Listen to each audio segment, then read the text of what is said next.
Els foguerons ja fan fum. Sant Antoni s'ha content, perquè ara jo vos present el programa Sal i Llum.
La festa actual de Sant Antoni és el resultat de la cristianització d'antigues cerimònies i cultes primitius dedicats a divinitats paganes protectores de la fecunditat, dels conreus i dels animals.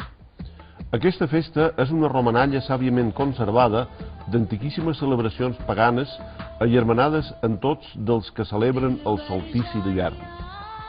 Entram en l'anomenada Setmana del Barbuts, Sant Maure, Sant Pau Ermità i Sant Antoni, anomenat també de gener, del porquet, dels ases.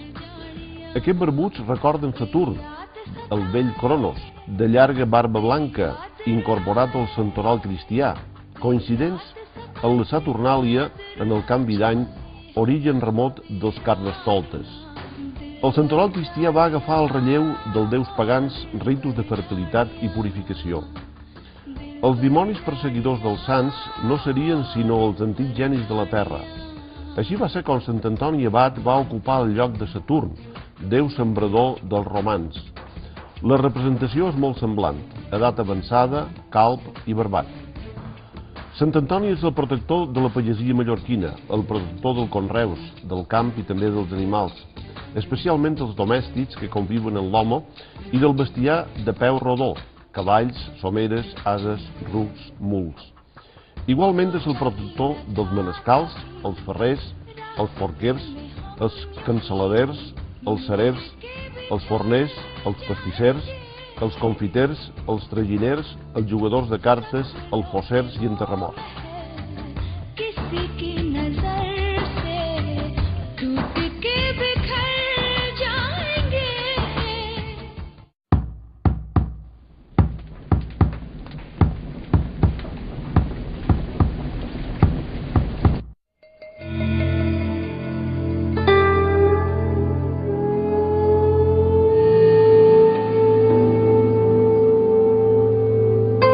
Antoni va néixer a Egipte l'any 251 en el si d'una rica família de fortes conviccions cristianes. Seguint les passes dels apòstols, decidí vendre les seves possessions, repartir tota la seva riquesa entre els pobres i iniciar una nova vida al desert entre els anacoretes, vivint una existència exemplar. Les tentacions no tardaren en presentar-se, primer recordant-li les riqueses que havia deixat, després amb imatges seductores i crits esgarrifosos i finalment amb alabances perquè caigués en el pecat de la supèrbia. Superades aquestes tentacions, als 35 anys se retirà a la capella d'un sepulcre i més endavant a un castell abandonat on passà 20 anys lluitant contra el dimoni en forma d'animals verinosos.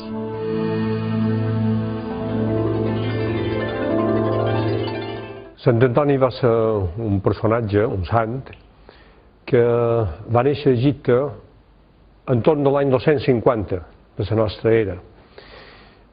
Va conèixer qui era Jesús, evidentment no el va conèixer directament, el va conèixer per testimonis, i conta Sant Atanasi, que va escriure la vida de Sant Antoni, que un dia va entrar a l'església a missa, un diumenge, i va sentir aquell evangeli que de si vols ser perfecte, ven tot el que tens, dona-me'n els pobres. i ell va dir, això va per mi. Son pare i sa mare se varen morir quan ell encara era molt jove, tenia de 8 anys, més o manco, i tenia una germana que ell se'n volia cuidar. Era una família benestant, tenien béns. Què va fer? Se va assegurar que la seva germana podria estar ben cuidada, era més petita que ella, la va encomanar a unes senyores i els va donar, diguem, la part d'herència que li tocava a ella, i ell se'n va anar a viure en el desert.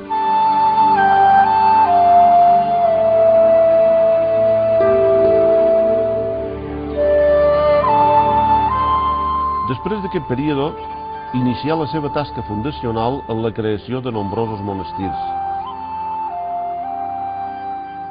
En el desert, en principi, ell volia viure en solitari, com un ermità, com una anacoreta.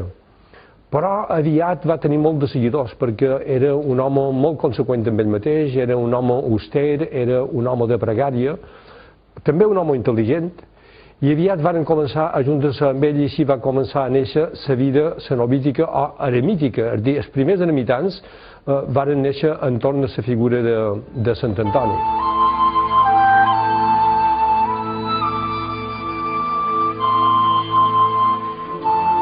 En aquesta darrera època de la seva vida visità Sant Pau Ermità, el primer anacoreta egipci que a la vegada era visitat per un corb que li portava un pa perquè s'alimentés. Conta la tradició que mor Sant Pau, Sant Antoni, ajudat per 2 lleons, cavà la tomba i l'enterrà.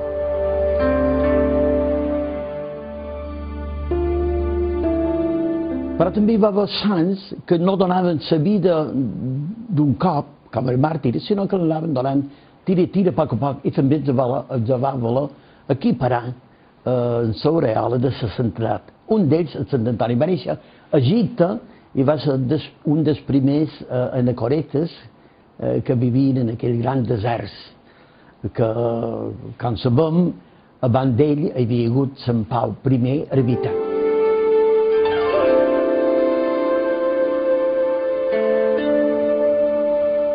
Sant Antoni, que visqué fins als 105 anys, després de la seva mort fou enterrat tal com ell havia indicat en el més absolut secret.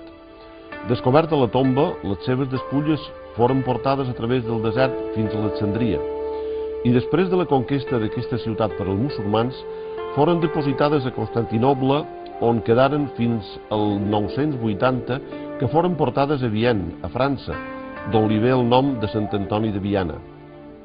Aleshores, es construí un temple baix la direcció de l'arquebisbe Guido, que més tard seria papa amb el nom de Calist II. Sant Antoni va ser una persona d'església i va viure molts anys. Va morir, si mal no record, era l'any 356 i amb més de 100 anys damunt les seves espatlles, i va deixar una fita a dins l'església, així com la va deixar Sant Francesc en un altre estil i en una altra època, però va deixar una fita inesborrable a dins l'església, fundant, diguem, per ventura sense pretenir-ho, lo de la vida eremítica.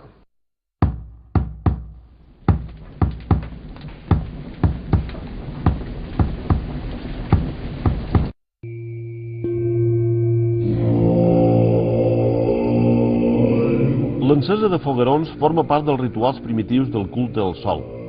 Els dimonis peguen bots, fan cabrioles per damunt del foc i ballen al seu voltant talment els xamans i bruixots primitius.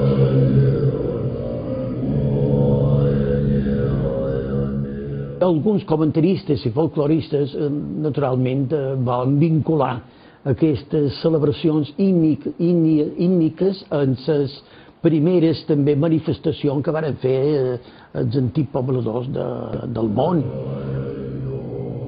Els orígens i l'ús del foc fa referència al demiurgs i als genis sobrenaturals, ja sigui com un do de la divinitat, ja sigui com una conquesta agosarada d'un heroi mític. Quan parlam de follerons sempre el tenim relacionat a el que és el foc, i el foc, des d'antigament, ha estat un element purificador. De les cultures més primitives sempre hi ha hagut representacions del foc i això ens ha vengut, diríem, de temps ancestrals.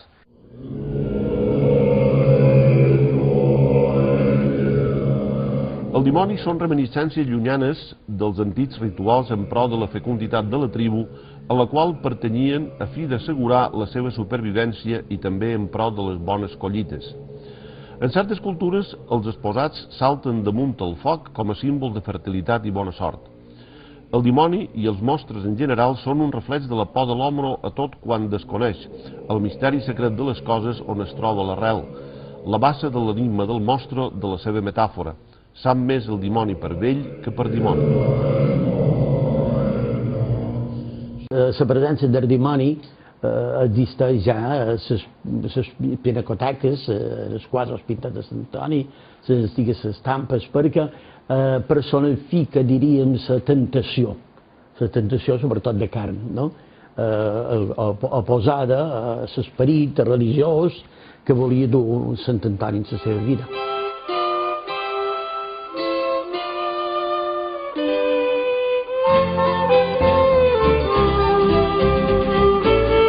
Tothom que tenia un animal de sella o de bast compareixia a la plaça del poble per fer una cercavila. La cavalcada remet a la processó, a la desfilada seguint un ordre, un fenomen central conegut gairebé a totes les religions, en relació amb el mite de l'etern retorn als orígens. La cavalcada també podria tenir l'origen en un ritu de fertilitat consistent en caminar per damunt les cendres que havien escampat per tot el camp per tal d'afavorir la germinació de les llavors.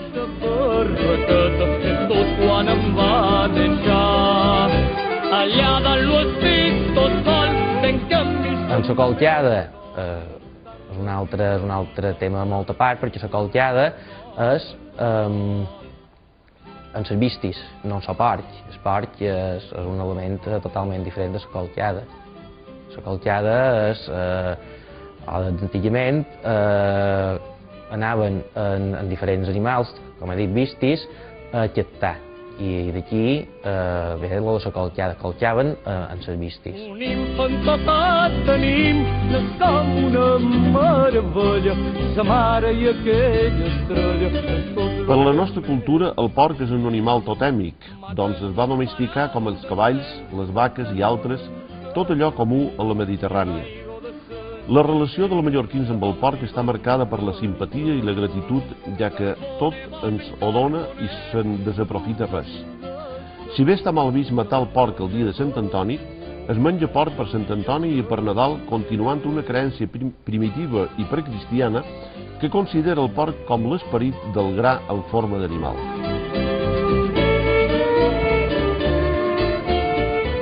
Era un porc que anava pels carrers de ciutat, això està documentat, i la gent li sobrava una full de cau, li donava. A l'altre li donava les sobrances del plat, del primer plat, de la darreria o de la primeria. I així aquest porc l'engreixaven sense costar res. Llavors el rifaven. I un s'endú el premi, com és natural. Jo tinc la vista d'algunes persones que se van endur el premi. I era un privilegi molt fort i antiquíssim dels frares antonians. Frares antonians, que van arribar a Mallorca amb el rei en Jaume, tenien especial cura dels malalts de serpes i tenien drets privatius. Un dels drets privatius era de poder pasturar els porcs pel carrer, sense que ningú els hi pogués fer res. D'aquí s'ha relacionat molt ja el porc amb Sant Antoni. L'aigua de les beneïdes és la mateixa aigua del ritual iniciàtic del baptisme cristià que a la vegada continua la creença primitiva d'entendre l'aigua mantenidora de la vida en un cicle constant que mai s'atura. Pluja, fonts i rius, mar, evaporació i novament pluja fecundant, símbol alhora aquàtic i celeste com la rosada matinal. L'aigua beneïda com encarna la protecció divina dins aquella aigua, aqua salis passa, mesclada amb sal, també beneïda, i si hi havia el contacte físic d'unes gotes d'aigua amb els cavalls, amb els animals que anaven a la beneïda, en el beneir, creia la gent amb bona voluntat i amb fe i en devoció a Sant Antoni, creien que aquell cavall estava protegit de la protecció de Déu a través del contacte amb aquella aigua beneïda en nom, diríem, de Sant Antoni.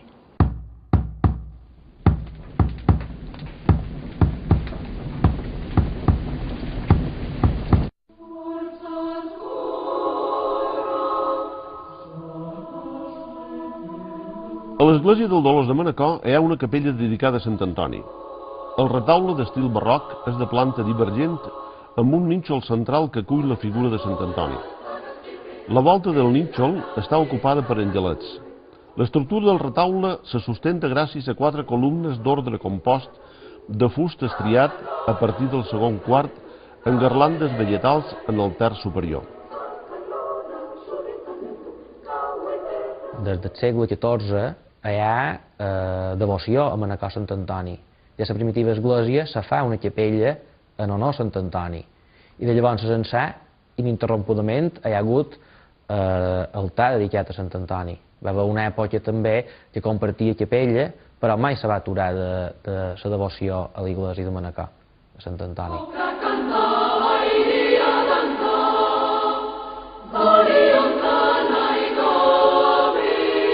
En els laterals, pintures que representen Santa Àgueda a l'esquerra i Sant Cristòfol a la dreta. Al mateix cos se situen les figures del metge Sant Cosme i Sant Damià.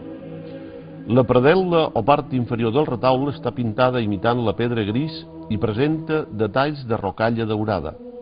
A l'àtic, un baix relleu de la Santíssima Trinitat corona el conjunt.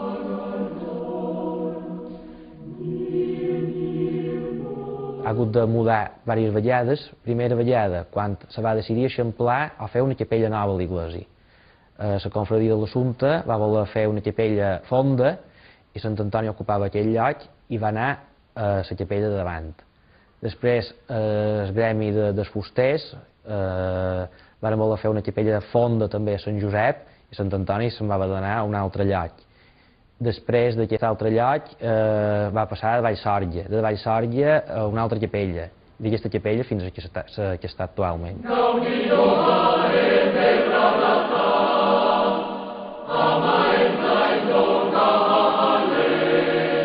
A l'església del convent dels Dominics també es troba una imatge de Sant Antoni sobre una peanya a la capella de la Mare de Déu de Fàtima. Escultura de poc més d'un metre d'alçada, porta l'hàbit eremític amb el llibre de la regla a la mà i el porqueret als peus. No du el típic bastó en forma de tau que li seria propi, sinó un bàcul abacial, tot i que molt estilitzat.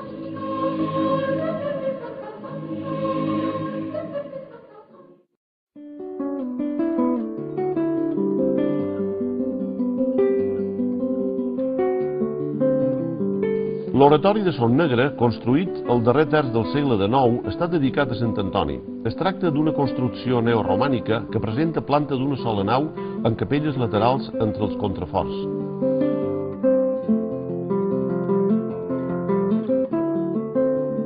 I aquesta capelleta que veiem aquí tan hermosa va ser construïda l'any 1873 a 87, en què se va beneir, se va dedicar a esculta, perquè per aquí hi havia molts de veïnats, bastant de veïnats, i per no haver d'anar a Manacor, perquè en aquell temps havien d'anar a peu, amb vista, i se va construir aquesta esglesieta, que se va ampliar a principis del segle passat amb façana gaudiniana i de mossèn Alcover, aquests torreons pareixen més gaudinians que romànics. Se va dedicar a Sant Antoni Abat.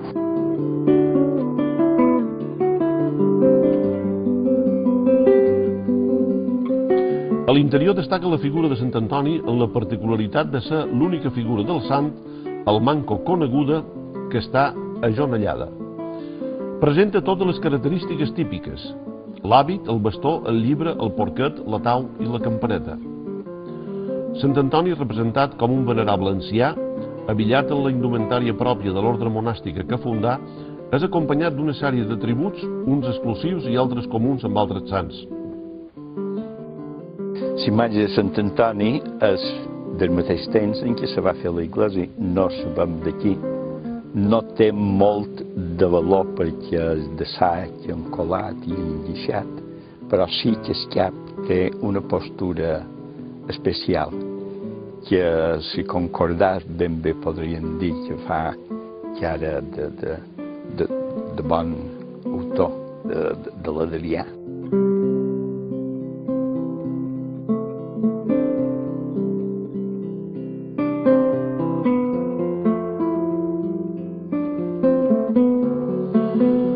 La tau és la 19a lletra de l'alfabet grec i en la seva forma de creu representa la força de Jesucrist i, per tant, arma per lluitar contra els dimonis.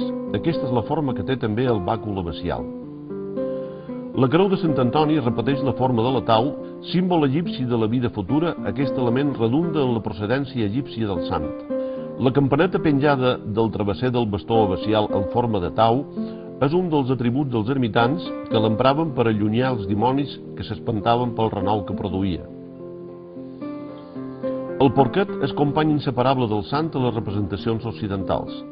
És més probable el significat com a patró d'animal que com a representació de les tentacions o del diable, ja que els porcs de l'ordre dels antonians podien seguir pasturant pel poble després de la prohibició per als guanys que aconseguien per mantenir els seus hospitals.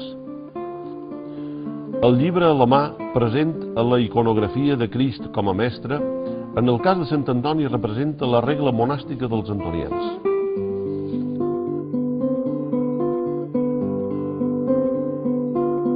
La seva postura és ajoneat amb un genoll en el llibre en la mà, vol dir que està resant.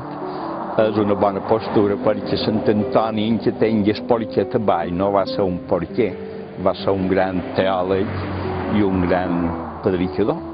I si està ajoneat així és perquè aquesta capella tenia forma de cova. Tant és així que tenia estalactites i estalagmites i suros, i se va llevar tot això perquè era un verdader niu de rates, per suros, i l'estàtua que és buida a dins, i se'l va deixar en son nicho, i ell ara hi plora un poc perquè hi ve un poc petit a dins d'aquest nicho.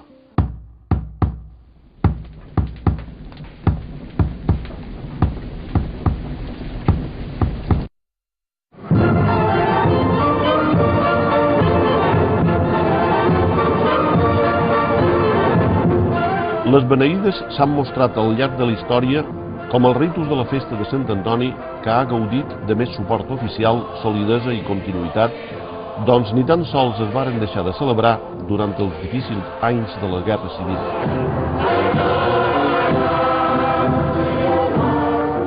Pujàvem pel carrer dels Bous, anàvem cap al carrer de Ciutat. Això jo era el lot petit, que potser tenia 4 o 5 anys, i l'itinerari era aquest.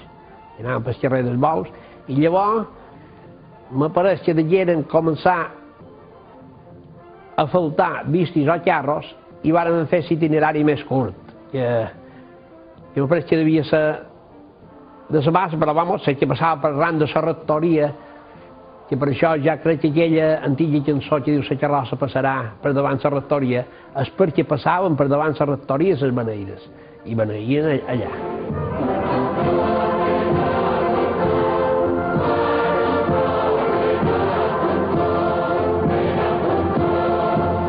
El principal sentit de l'acte de les beneïdes era invocar la protecció màgica del sant sobre els animals domèstics, sobretot els exemplars equins, muls i cavalls anomenats popularment bísties.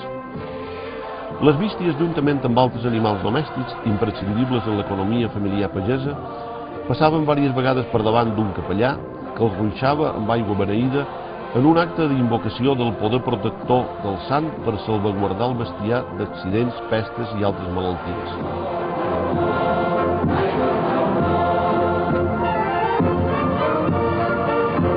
Això va ser a través de... Jo estava fent feina amb en Rafael Montaner, un regidor de l'Ajuntament.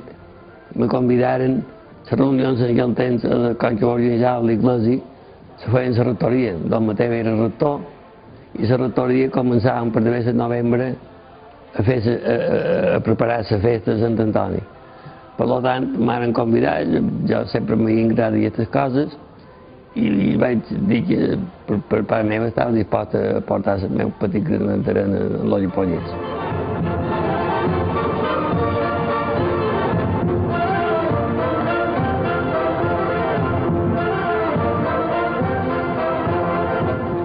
No es tenen notícies de l'existència de carrosses que facin escenificació teatralitzada d'un tema en particular, com es fa actualment, abans de la Guerra Civil. Les carrosses d'aquella època no eren més que carros ornamentats amb murta, pi, ullastre o mata, juntament amb flors de paper.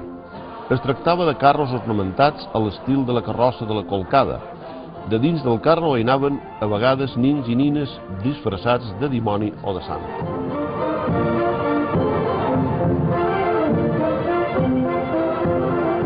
No, jo vaig entrar quan se començava a tornar a revitalitzar, perquè Don Mateu m'havia contat que quan havia tornat d'Artà l'havia trobat molt al baix i començàvem a tornar-li a donar un pot d'impuls, però estava bastant baixet, que era l'any 78-79 aproximadament, quan jo vaig entrar a col·laborar juntament amb en Nofre Gilmés i Alejandro.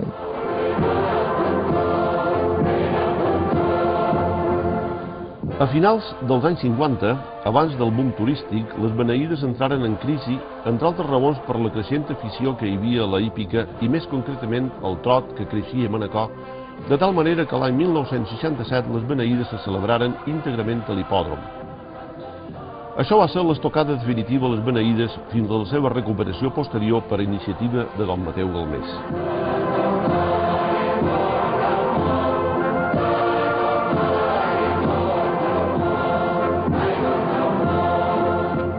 El que vull comentar és una curiositat, perquè al principi que Don Mateu va llevar la festa que va venir de rector aquí, que va venir d'Artà,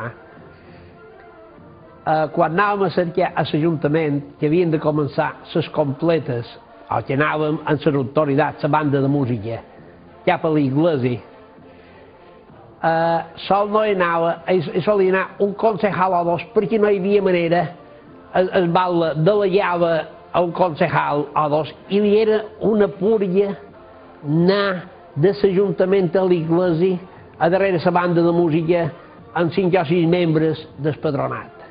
Perquè només veies 2 dotzenes de persones per les voreres dels carrers. Això eren els primers anys. Que molt mirava i deien, va, aquests, feien com a rialles.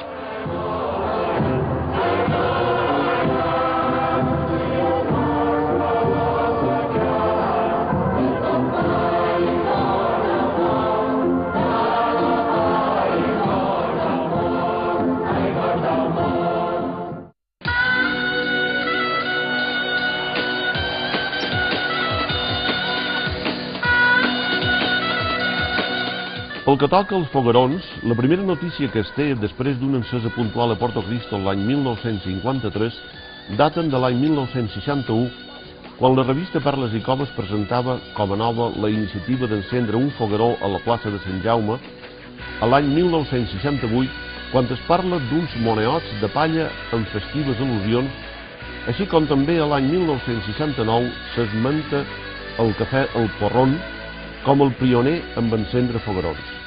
Els foguerons va ser una implantació de Don Mateu.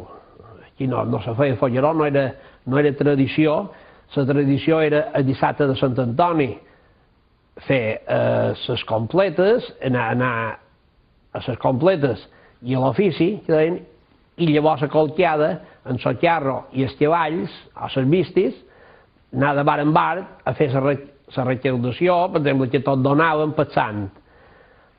Però foguerons no n'hi havia.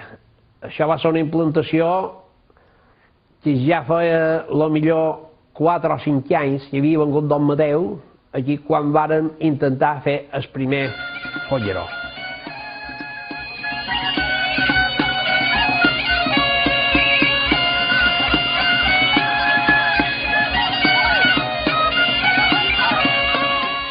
Així doncs, podem creure que els orígens del fogueró són incerts i que la tasca d'identificar i datar el primer fogueró és pràcticament impossible. L'important és entendre per què la iniciativa de fer foguerons va tenir una recepció popular tan exitosa i esbrinar quina era la percepció dels orígens dels foguerons per a aquelles persones que visqueren la implantació d'aquesta tradició a la festa de Sant Antoni. Els periodistes de l'època no dubtaven que la tradició d'encendre foguerons era per a ells una importació de les festes de Sant Antoni del seu poble, mentre que la tradició de col·locar-hi figures a damunt estava inspirada a les falles valencianes. Sant Antoni i el dimoni jugaven a 31. El dimoni va fer 30, Sant Antoni 31. De la poble durant molts anys, en aquells indiscutiblement més que ara, perquè ara no, perquè jo els he viscut a tots dos. La veritat és que en aquells anys que estic dient, els anys 80, la poble com aquell que era l'únic referent que hi havia per jovent, era anar a la poble. Perquè ja hi havia 3 o 4 sales de festes. De fet, jo un parell d'anys m'hi quedaren dintre a les 6 del matí. Vam dir que era l'únic referent que hi havia, i aquí, amb les sortides completes, s'anava la gent, agafava el topins i s'anava. Després la cosa va anar canviant a poc i poc, va costar molt temps, però en aquell moment jo crec que hi ha molt més gent amb una cosa que la poble.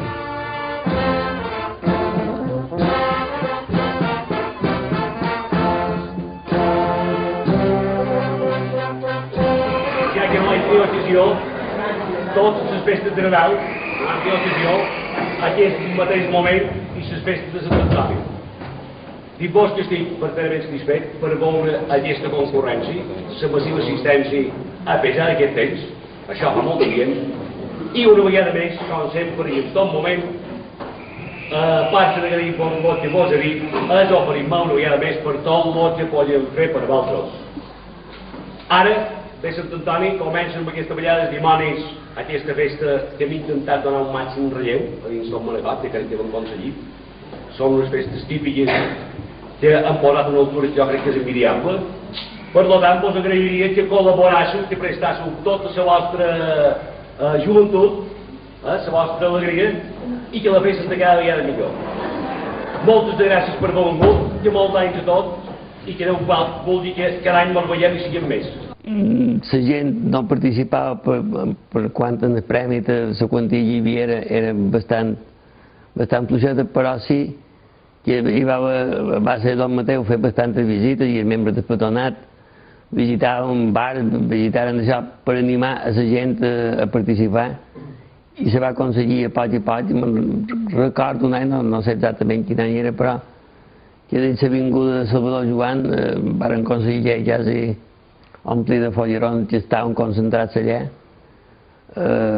precisament per donar-li un altre impuls. I a poc la cosa va sortir, van néixer en aquests anys l'associació de veïnats, aquests anys també l'any 85, 86, això, i vam animar la gent a fer folleró.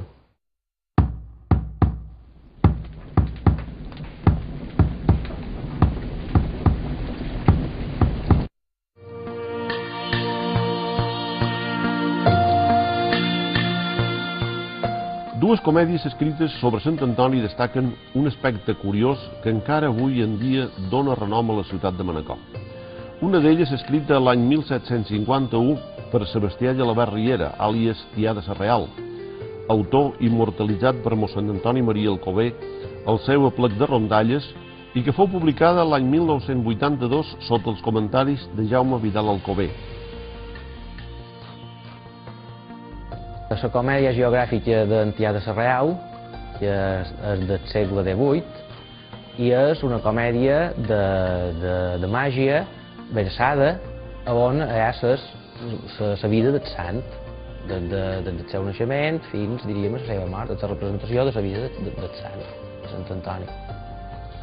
L'obra destaca l'afany de l'autor d'exalçar els valors espirituals del protagonista, Sant Antoni, en contraposició al caràcter materialista de la gent que l'envolta.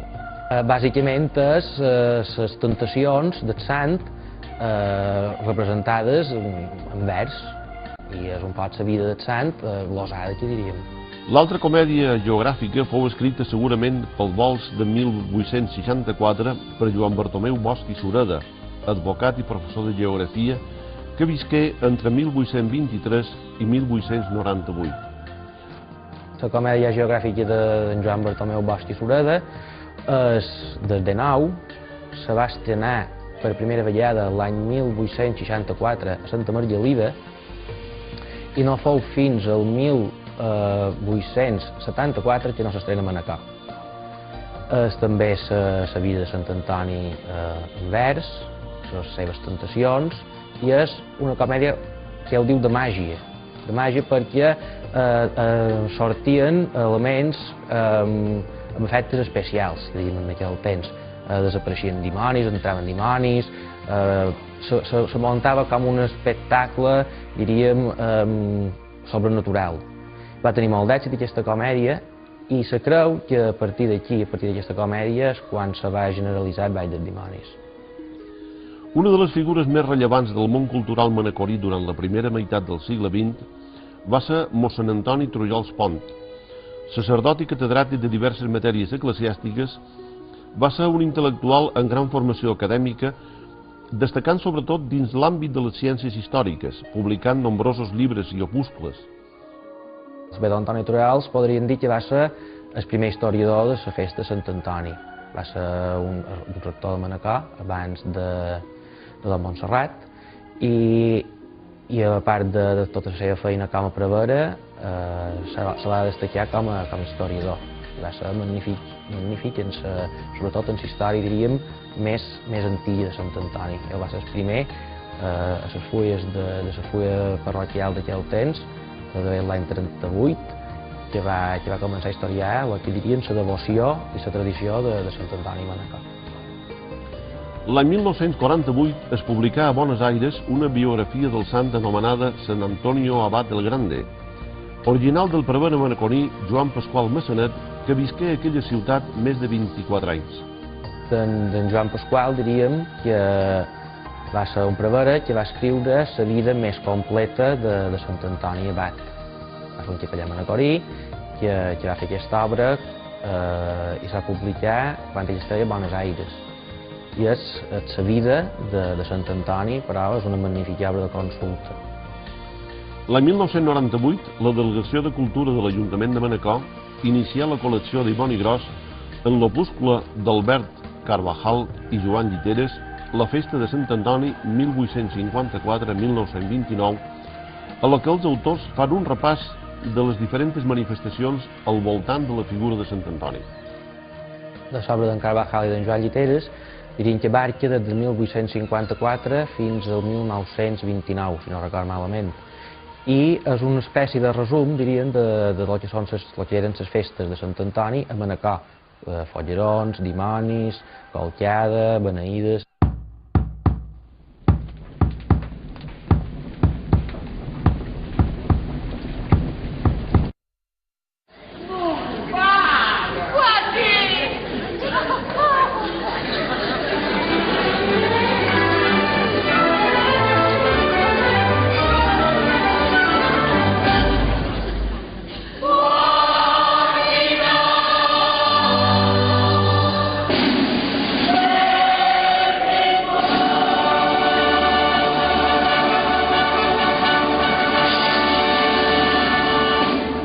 La popularitat de les festes de Sant Antoni i el profund vincle que manté la població manacorina en la música i les lletres pròpies de la celebració han fet que durant el segle XX diversos creadors manacorins n'hagin fet recreacions.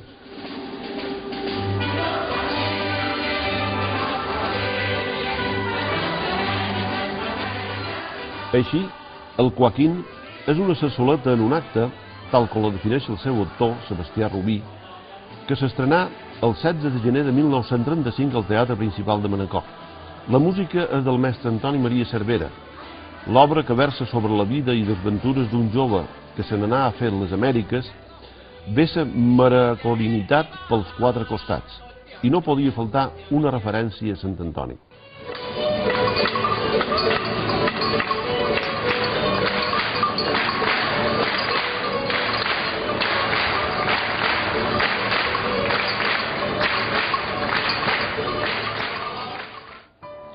Antoni Parera Fons, músic manacorí nascut l'any 1943, té una versió per a piano molt singular sobre la música del Goig de Sant Antoni.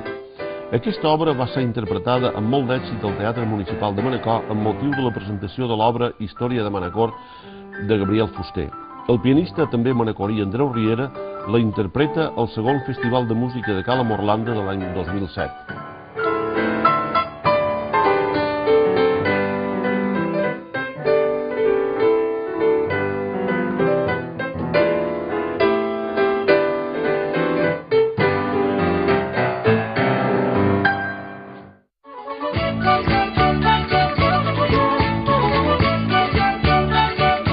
Guillem de Fac, cantautor manacorí, fill de pare militar i mare guineana, deixà escrita una obreta de teatre infantil de caràcter divulgatiu anomenada El dimoni cucarell. Diferents agrupacions folclòriques com l'Estol del Picot de Son Macià, l'agrupació Artà Balla i Canta, l'agrupació Sa Torre, han reproduït una tonada manacorina de Sant Antoni dins els seus dits.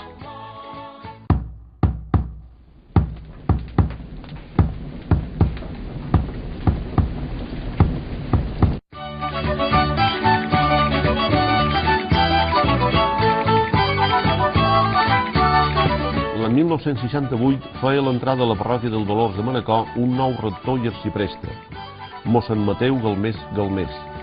Abans, durant la seva estada a Artà, quedà meravellat per la manera com els artanencs gaudien i celebraven la diada del Sant Anacoreta. Clar, don Mateu va venir aquí i se va trobar amb un contrast molt fort, perquè a Artà hi havia moltíssima de festa i aquí la celebració de Sant Antoni era molt morta. I ell va intentar, i ho va aconseguir, donar una injecció de força formant el personat de Sant Antoni i començant de mica en mica i bueno, va ser costós i dificultós tornar a alçar. Però jo record ja beneïdes d'haver l'any 75 i 78, que el servidor estava aquí a Manacor, que ja començaven a anar ben animades. Les completes no, les completes va ser més endavant, això ha estat en posterioritat, però crec que don Mateu ha estat l'autèntic promotor de la festa actual de Sant Antoni. I va ser llavors quan don Mateu posà fil a l'agulla, implicant el major nombre d'entitats possibles i harmonitzant les individualitats per aconseguir que les idees de tots aquells que hi volguessin intervenir arribassin a bon port. No son lo que parecen los imanes.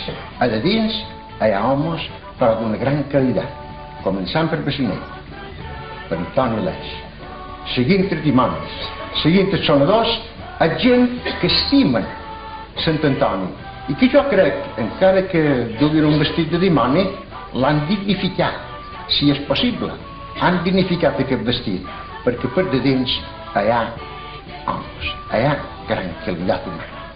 Don Mateu indiscutiblement va ser l'ànima de la persona que ell venia de visitar a Manacor, havia tornat a Artà. Artà sí que és un poble que també tenia molta tradició. En quant a la festa de Sant Antoni, l'únic que passa és que no organitzava, o crec que encara ni siquiera aquestes festes que es feien al poble per jovent. Però Artà és un poble amb molta tradició, i clar, ell venia d'allà i el que veia és que el que havia vist allà se podria d'estar aquí.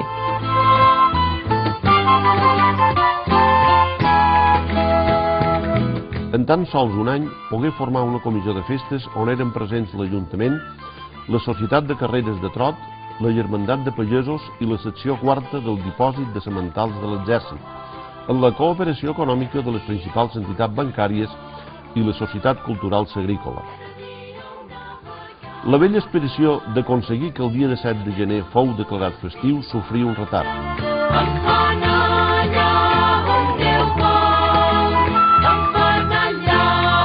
Jo, don Mateu Galmés, el que pendelles va ser la peça clau d'un moment molt difícil en què la festa estava a punt de caure, o que estava en plena decadència, i va ser ell, amb la seva força i el seu esperit, qui va voler reviscolar aquesta festa que estava a punt de desaparèixer, i durant molts d'anys va ser l'ànima que això podia ser així.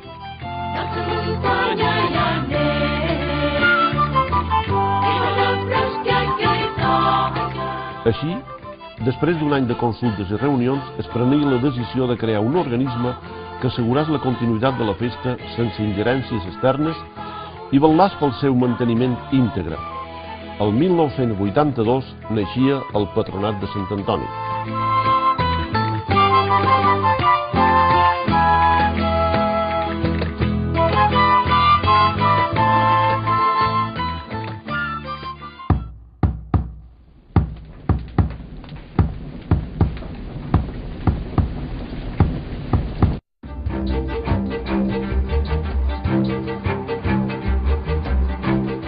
Don Mateu, juntament amb el grup de persones que fins aleshores havien organitzat la festa de Sant Antoni, decidiren formalitzar la seva situació davant les institucions en la creació del patronat, que va estar format per don Mateu Galmés com a president, Mateu Llodrà com a vicepresident, Nofre Galmés com a tresorer, Gabriel Galmés com a secretari i un nombre de 10 vocals.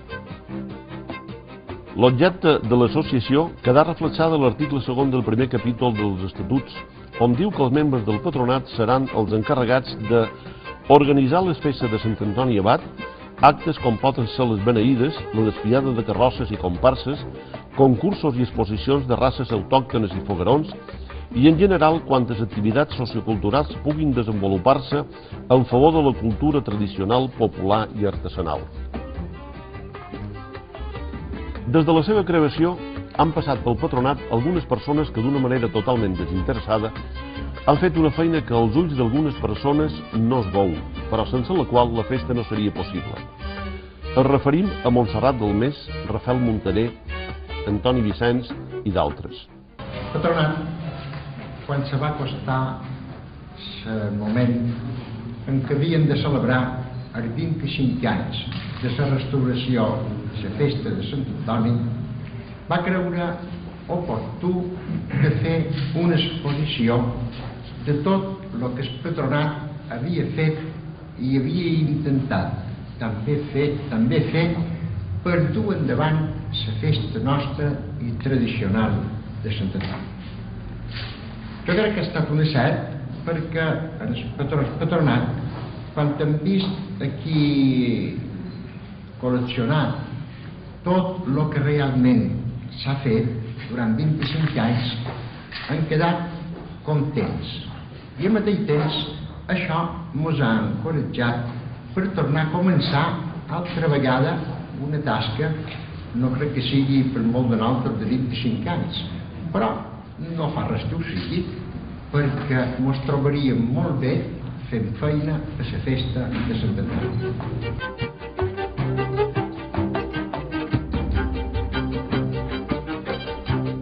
Després de la mort del que havia estat president des de la seva creació, mossèn Mateu Galmés i Galmés, el 2005, es feia necessària la convocatòria d'unes noves eleccions, cosa que ocorregué el 15 de juny del mateix any.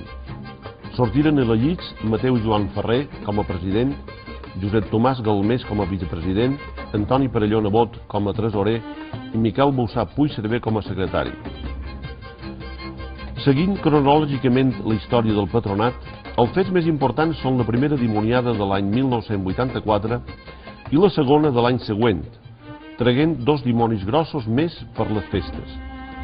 L'any 1989 es feu la promesa de cessió per part de l'Ajuntament de Manacor al patronat de Sant Antoni del Molí d'en Polit.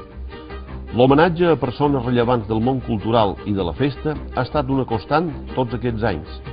Toni Joan Duro, Maria Pisà, Jaume Melis, Josep Riera, Joaquim Fuster i el mateix mossèn Mateu Galmés. Any rere any, el Ball de Bot ha estat un dels components que no ha faltat mai el dissabte de Sant Antoni, així com les primeres trobades de glosadors que es varen fer a la plaça Ramon Llull. Ja havien duit 4 glosadors a través d'en Sebastià Nicolau, al Cel Cia. Però jo en aquell moment no m'havia sentit parlar de glosadors, no en tenia ni idea de siquiera que hi havia, hi havia 3 o 4 glosadors. I ja varen dur un dissabte a Sant Antoni, a Don Mafre precisament, varen dur un combat de glosadors per animar la festa, per donar-li un poquet, perquè el que he dit és el que passava en la festa de Sant Antoni d'aquell temps, que en sortida completa anàvem a Tiangomil, a Mafre, a menjar panet, un grup anàvem a fer la volta dels follerons i l'altre grup, pues la gent jo agafava el topin, s'anava ja per el poble, s'anava ja per una altra festa. S'ha creat la pàgina web santantoni.org, on es pot trobar la història, fotografies, cançons, objectes per comprar, música, un fòrum per als més santantoniers, enllaços per a altres pàgines web arreu dels països catalans relacionats amb la festa de Sant Antoni.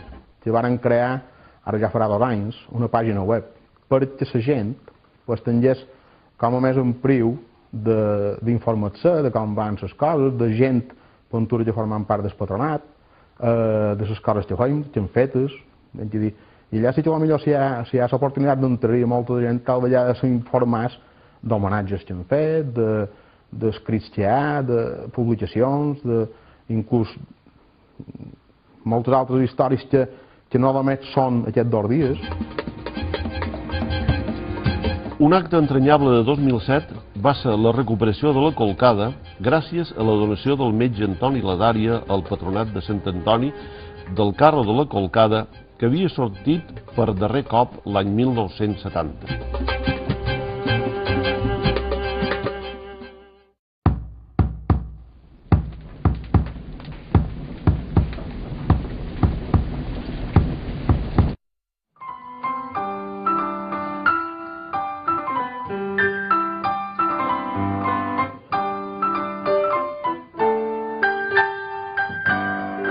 Des de la recuperació de la festa dels anys 60, els organitzadors fan un sopar una setmana abans del dia 17 per presentar al mitjà de comunicació el programa d'actes i després s'obri el local al públic en general per assistir al ja popular tradicional primer ball.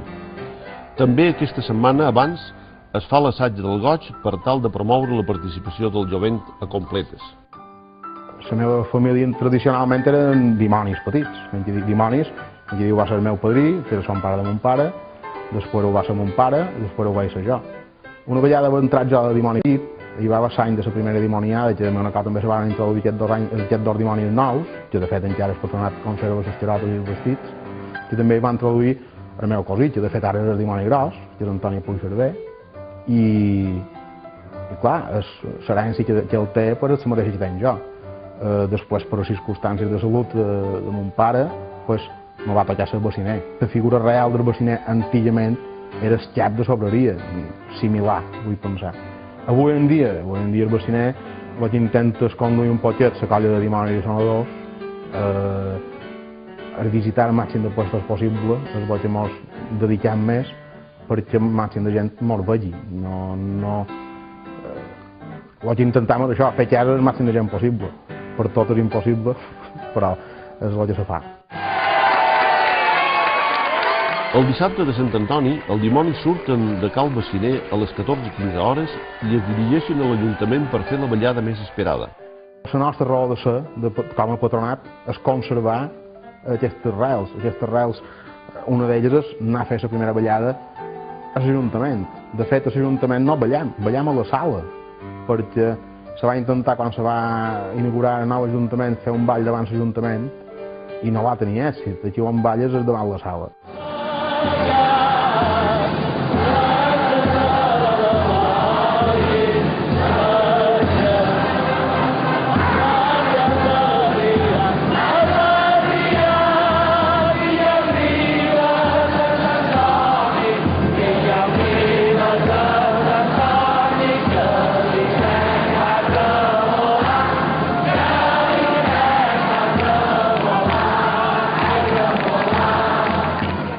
En quant a la part religiosa, el més important és la missa de la vigília de Sant Antoni, les completes a continuació, les cançons als goig de Sant Antoni que cantam i l'endemà les beneïdes. Jo crec que està bé que facin festa, però no mos hem de desmadrar. Començant per les completes i dir l'església, que jo des d'aquí i des d'ara deman que quan omplim l'església són tants que mos sentiguem tots responsables i que la festa sigui això, una festa i que acabi bé. Jo penso que hi ha el moment religiós i el moment de festa dins l'església. Que potser s'ha de controlar el moment de festa perquè hi ha moments que potser la gent sí que se desmadraria, per dir-ho d'aquesta manera. S'ha de controlar, perquè sempre s'ha d'anar amb mesura, però jo crec que sí que el moment religiós encara se conserva. No se fan pintura, perquè són totes les completes en si reals, totes la llargària que podria tenir, però no me vol dir equivocar, però puc dir que Manacor crec que és dels pobles que no s'ha deixat mai de fer completes. Una vegada acabades les celebracions religioses, la plaça de la Rectoria s'omple a vessar per veure el dimoni gros que encén el primer fogueró. Penso que sempre ha de ser així, que qui ha d'encendre el fogueró és el dimoni, perquè el dimoni té relacions a foc, però mort el dimoni viu a l'infern. No tindria sentit que tal vegada ensenyés el fogueró de Sant Antoni. Sant Antoni aquí on té el paper, que tal vegada sí que podria dir que el paper el fa, tal vegada el capellà convidat, el rector, això, a l'hora de les beneïdes, que pintura sí que potser faria el paper del sant, en aquest cas, a l'hora del beneir. En canvi, el fogueró és paper per dimoni. Els dimonis comencen la volta per visitar el Foguerons seguint un itinerari aleatori. Des dels anys 70, l'Ajuntament posa a disposició dels dimonis i sonadors un camionet per fer el trajecte més lleugers, a més d'un autocar per traginar els músics i les autoritats. Sant Antoni criden el poble sortint al carrer. El que surt des del més petit, en el cotxet, fins al més gran. És una cosa que no se pot explicar, és un sentiment, no és una cosa de dir i per Jesús. Jo crec que ningú pot dir per Jesús. Perquè t'agrada, perquè hi passa el gust, sí, però perquè realment, no ho sé. És que jo crec que la gent, el gust que hi passam, com torno a repetir, som a ni part més. Dia de set a la plaça Ramon Llull tenen un lloc les beneïdes. Autoritats eclesiàstiques i civils se situen al cadafal, baciner i dimonis a peu de carrer i la banda de música davant del cadafal pel qual passaran tots els participants per beneir els animals. Les festes importants realment de les festes de Sant Antoni són les beneïdes. Que en el Folleró hi passam molt de gust i ens divertim i cantam i ballam, sí, però la festa real són les beneïdes, perquè és la participació de la gent pagesa de Sant Antoni, del patró dels animals, i és per això que beneïm els animals, perquè no se posin malalt durant l'any i perquè tinguem per menjar, com se feia un temps, durant tot l'any, si venies aquí al parc, ja tenies una ovella o tenies un mac. Els dimonis tornaran a sortir a les 15 hores de cas baciner, després d'un bon dinar fet per la bacinera, per fer la més llarga pot ser de les voltes. Aquesta durà fins la pista dels cavalls i d'allà fins a la bassa on acamel·la. És la volta més tranquil·la, la de la ressaca, la de veure els dimonis de prop, la de conversar amb els santantoniers en la calma, la darrera volta. Així acaba la festa.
Així acaba el programa de Foguerons i dimonis, d'animals i Sant Antonis.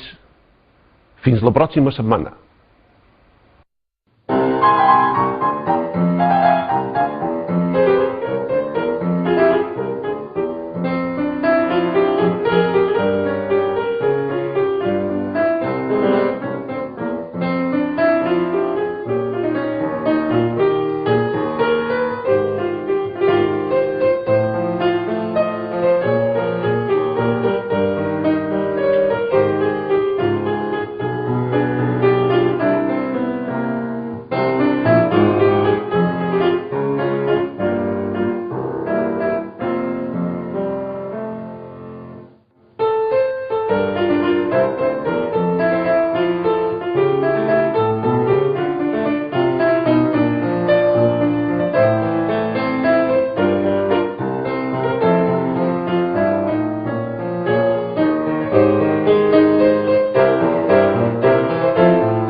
D'església i va viure molt d'anys.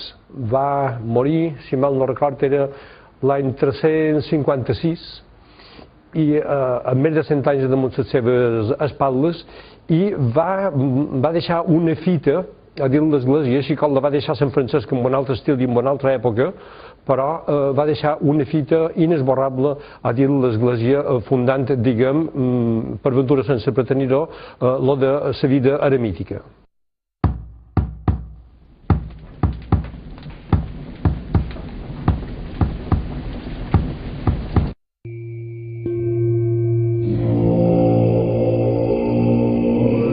L'encesa de foguerons forma part dels rituals primitius del culte al sol. Els dimonis peguen bots, fan cabrioles per damunt el foc i ballen al seu voltant talment els xamans i bruixots primitius.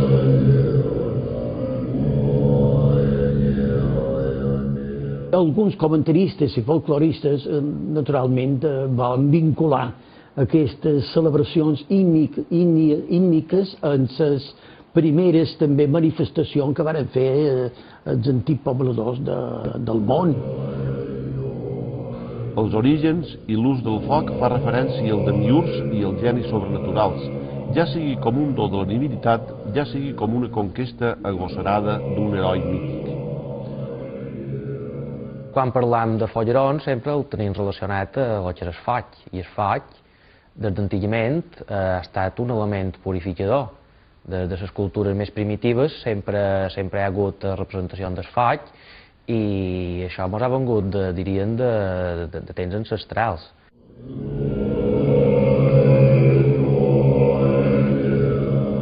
Els dimonis són reminiscències llunyanes dels antics rituals en pro de la fecunditat de la tribu, a la qual el vell Cronos, de llarga barba blanca, incorporat al santoral cristià, coincidents en la Saturnàlia, en el canvi d'any, origen remot dels carnestoltes.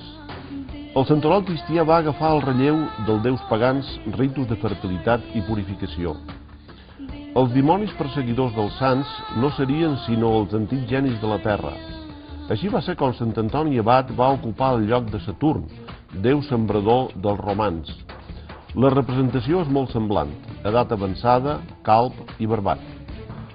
Sant Antoni és el protector de la pagesia mallorquina, el protector del conreus, del camp i també dels animals, especialment els domèstics que conviuen en l'home, i del bestiar de peu rodó, cavalls, someres, ases, rucs, muls.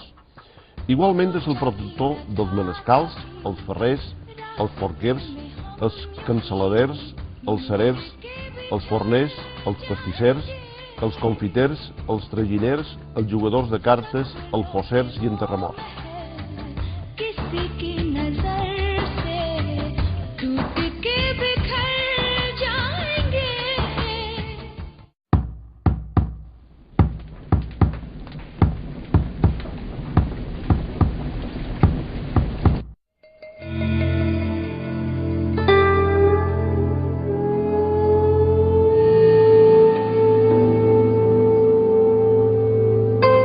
Antoni va néixer a Egipte l'any 251 en el si d'una rica família de fortes conviccions cristianes. Seguint les passes dels apòstols, decidí vendre les seves possessions, repartir tota la seva riquesa entre els pobres i iniciar una nova vida al desert entre els anacoretes, vivint una existència exemplar.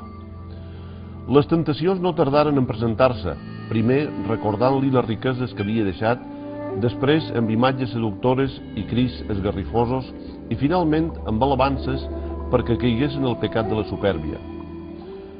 Superades aquestes tentacions, als 35 anys se retirà a la capella d'un sepulcre i més endavant a un castell abandonat on passà 20 anys lluitant contra el dimoni en forma d'animals verinosos.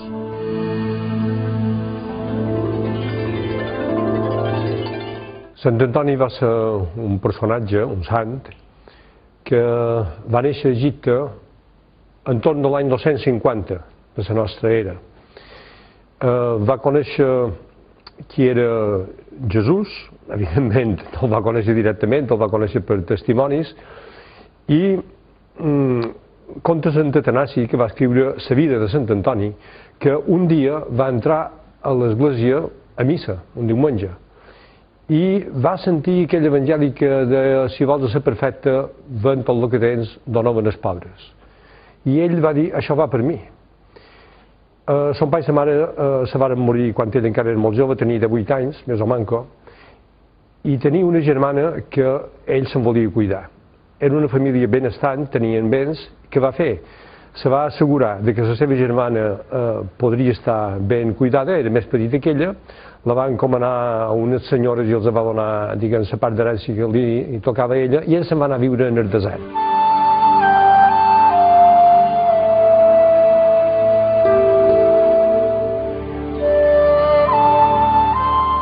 Després d'aquest període, inicià la seva tasca fundacional en la creació de nombrosos monestirs. En el desert, en principi, ell volia viure en solitari, com un ermità, com una anacoreta. Però aviat va tenir molt de seguidors, perquè era un home molt conseqüent amb ell mateix, era un home auster, era un home de pregària, també un home intel·ligent, i aviat van començar a juntar-se amb ell i així va començar a néixer la vida cenobítica o eremítica. És a dir, els primers eremitans van néixer entorn a la figura de Sant Antoni.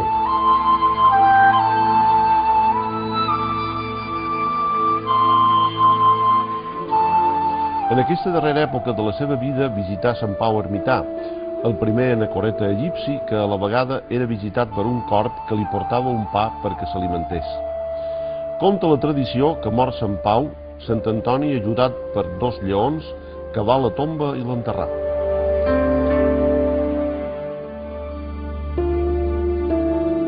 Però també hi va haver sants que no donaven la vida d'un cop, com els màrtirs, sinó que l'anaven donant tira a poc, i també els va voler equiparar en l'aureola de la santietat. Un d'ells, el Sant Antoni, va néixer a Egipte i va ser un dels primers anacoretes que vivien en aquells grans deserts, que, com sabem, abans d'ell hi havia hagut Sant Pau I ermità.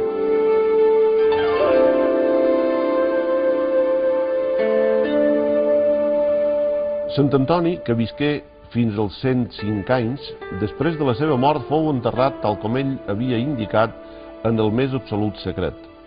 Descoberta la tomba, les seves despulles foren portades a través del desert fins a Alexandria i després de la conquesta d'aquesta ciutat per als musulmans foren depositades a Constantinoble, on quedaren fins al 980, que foren portades a Vienne, a França, d'on li ve el nom de Sant Antoni de Viana. Aleshores, es construí un temple baix la direcció de l'arquebisbe Guido, que més tard seria papa amb el nom de Calist II. Sant Antoni va ser una persona... Els foguerons ja fan fum. Sant Antoni s'ha content, perquè ara jo vos present el programa Sal i Llum.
La festa actual de Sant Antoni és el resultat de la cristianització d'antigues cerimònies i cultes primitius dedicats a divinitats paganes protectores de la fecunditat, dels conreus i dels animals.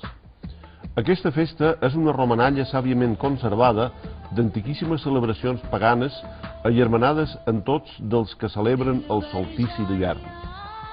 Entram en l'anomenada Setmana dels Barbuts, Sant Maure, Sant Pau Ermità i Sant Antoni, anomenat també de gener del porquet dels ases. Aquests barbuts recorden Saturn,